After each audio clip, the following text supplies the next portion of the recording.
Patrik Qoku, ju jeni një nga kandidatët e listave për zgjedhjet të 11 majit, nga Shqipëria bëhet. Jeni dhe banor dhe djali i kësaj zone.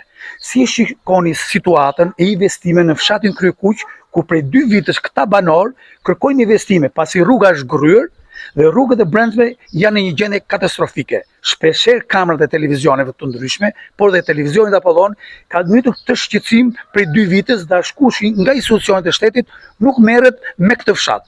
Cili do të jetë mendimi juaj dhe cili është programi juaj për këta banor të kësaj zone? Ndryqim, ka qenë vitin 2023, kur ishin zgjedhjet e kaluara për Bashkinë e Divjakës, që qeveria aktuale, që është mazhorancë, premtoi banorëve të fshatit që do të shtronin rrugën.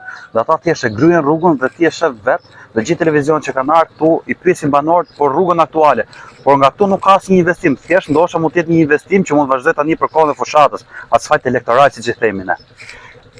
Përveç kësaj, ju jeni një djalë i kësaj zone. A keni bërë ju takime dhe a je keni premtuar këtyre banorëve çfarë mund të bëni ju për këta banorë nëse do jeni pjesë e parlamentit shqiptar? Shiko, unë takoj çdo ditë njerëz dhe të gjithë shpejnë ankesat e veta, por unë si djali i zonës premtoj që nëse unë do të kem një vend në 11 maj, unë do të jem zëri këtyre për të ngritur problematikat e fshatit dhe për të zgjidhur ata. A do kishim një zë të fortë sot për politikën sot? Për këta banor, pasi këta me të vërtet janë në një gjendje shumë katastrofike në rrugë, pasi shikojmë të rrugë që nuk tu mund të kaloj vetëm në tangë, se mjetet dhe njerëz që mësor nuk mund të kalojnë dot. Unë mund të kalosh vetëm siç e theti me mjetet e rënda, se këtu me mjetet makina tu s'besoj të lagje, jo te kjo rrugica e lagjes, po që nga fillimi i hyrjes fshatit dhe deri në fund është katastrofë, rrugët e çara, kanalet, pa kanalet kulluese të ujit, është katastrofë totale. Si shikoni ju si djali i kësaj zone ditë qendrën administrative të Remasit? Është shumë e lënë pas dore, totalisht e lënë pas dore. Investimi është zero.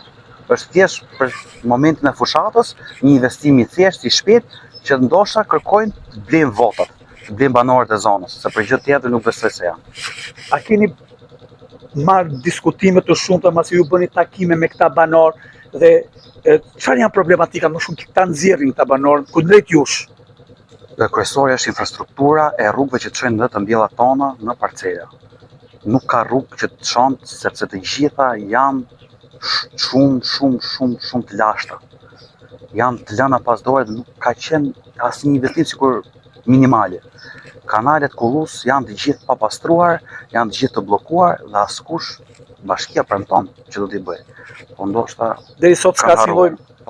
Patrik, faleminderit që je i interesuar për problematikat e këtyre banorëve, pasi neve shpeshherë kemi ngritur shqetësimin e tyre. Ju falenderoj për këtë intervistë. Ju falenderoj juve që interesoni për zonën tonë të pak.